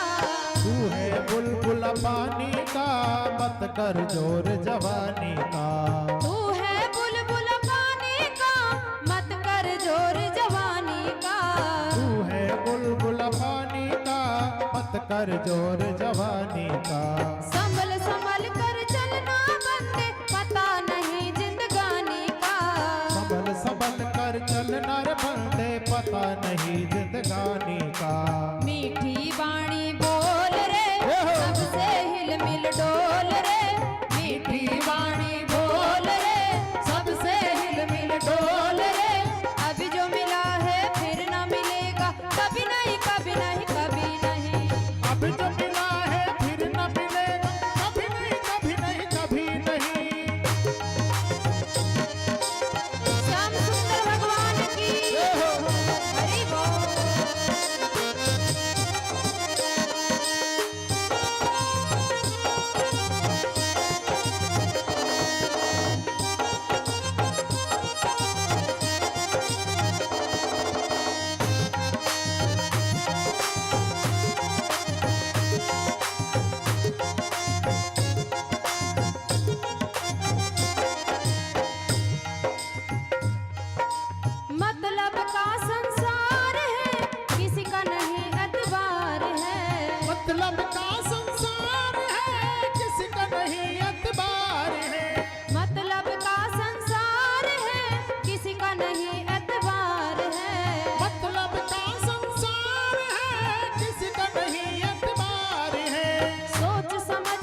गीत प्रभु के गाया कर।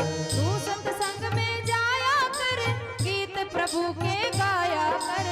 तू सत्संग में जाया कर, गीत प्रभु के गाया कर। सांझ सवेरे बैठ के बंदे प्रभु का ध्यान लगाया कर। सांझ सवेरे बैठ के बंदे प्रभु का ध्यान लगाया कर। लगता नहीं कुछ मोल रे, प्रभु नाम अनमोल रे। लगता नहीं कुछ मोल रे, प्रभु नाम अनमोल रे। अभी जो मिला है फिर ना मिलेगा, कभी नहीं कभी नहीं कभी नहीं।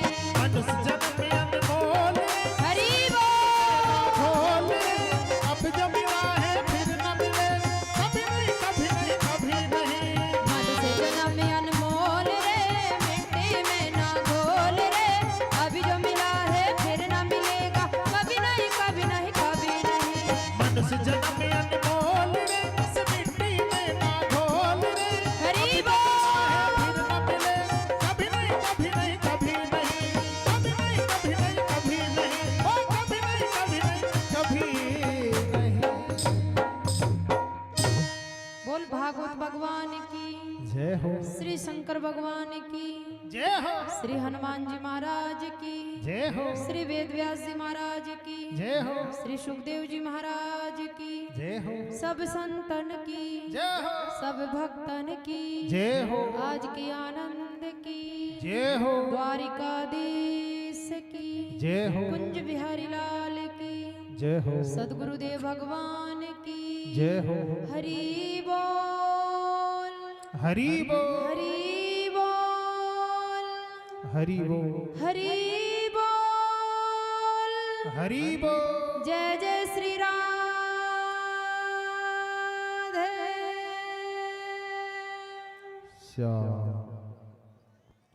आज की कथा को यही विराम विश्राम देते हैं और कल पुनः आज के टाइम पर कथा प्रारंभ हो जाएगी। परसों भगवान श्री कृष्ण का जन्म उत्सव मनाएंगे इसी समय पे। कल कथा का 5वां दिन है, तो आइए अभी सब हम आरती की ओर चलते हैं। सभी से निवेदन है कि मंच से दूर रहे कृपया। पंडाल में बहुत जगह है, तो रस्सी से आप पीछे रहो तो ज्यादा ठीक है। 5 कदम तो आप दूर रहिए। ये रस्सी बांधी गई है तो इसकी थोड़ी मर्यादा रखें।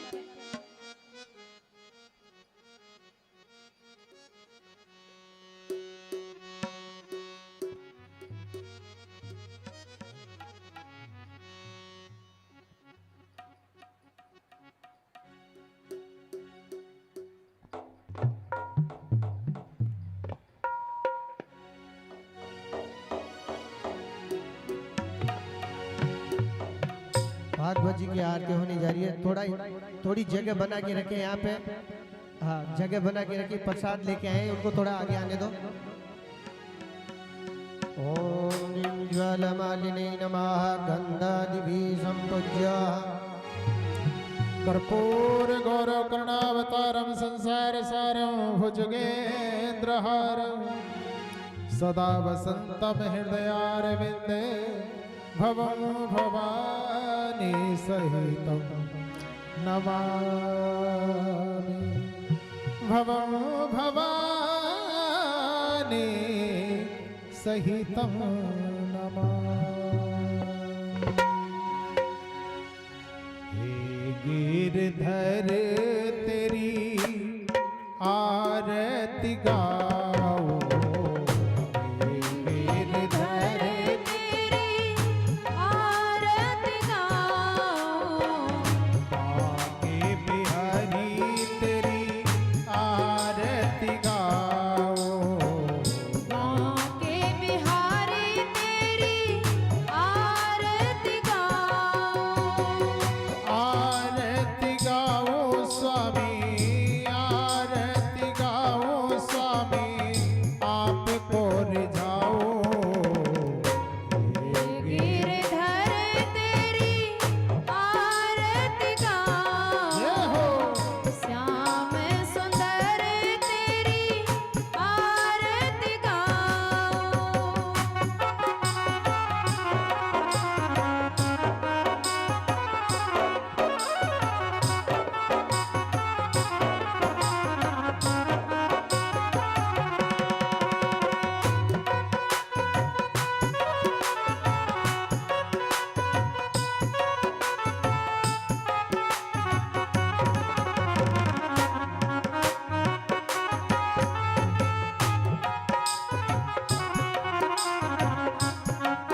मुकुट तेरे शीस पे सोहे, मोर मुकुट तेरे शीस पे सोहे, प्यारी बंसी मेरो मन मोहे, प्यारी बंसी मेरो मन मोहे, देख छवि बलिहारी में जाओ, बाके बिहारी तेरी आरती गाओ।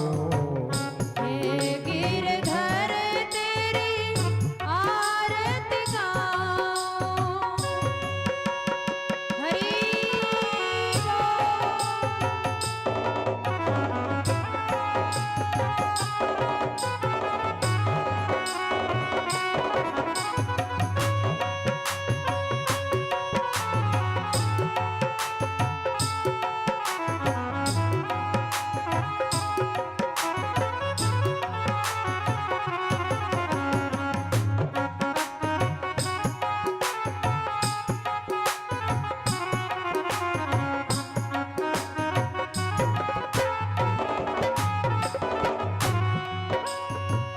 चरणों से निकली गंगा प्यारी, चरणों से निकली गंगा प्यारी, जिसने सारी दुनिया दुनिया तारी, जिसने सारी दुनिया तारी, उन चरणों पे मैं, उन चरणों पे मैं शीस नवाओ।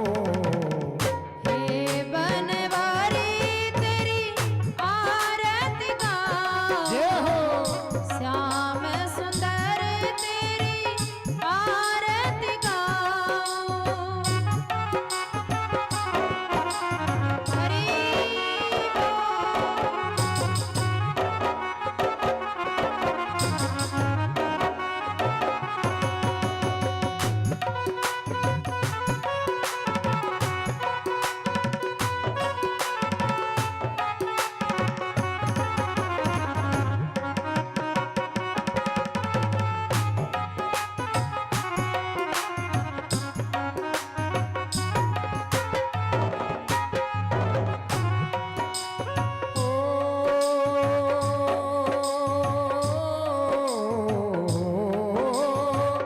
दास अनाथ के नाथ आप हो, दास अनाथ नाथ के नाथ आप हो, सुख दुख जीवन साथ आप हो, सुख दुख जीवन साथ आप हो, निस दिन तेरा, निस दिन तेरा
गाऊं स्वामी, आरती गाऊं स्वामी, आपको रिझाऊं।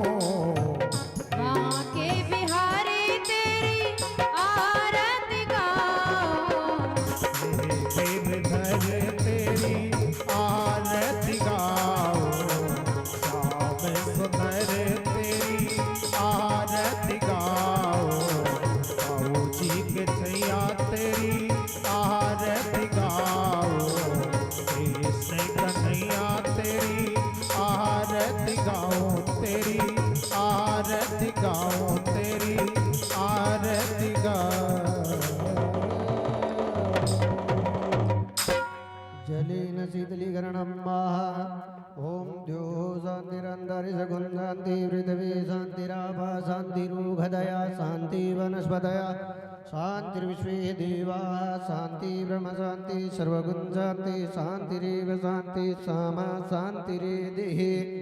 आरार्तिकं दर्शितस्तु वृक्षाल्या मंत्रपुष्पाञ्जलिं मंत्रपुष्पाञ्जलिं।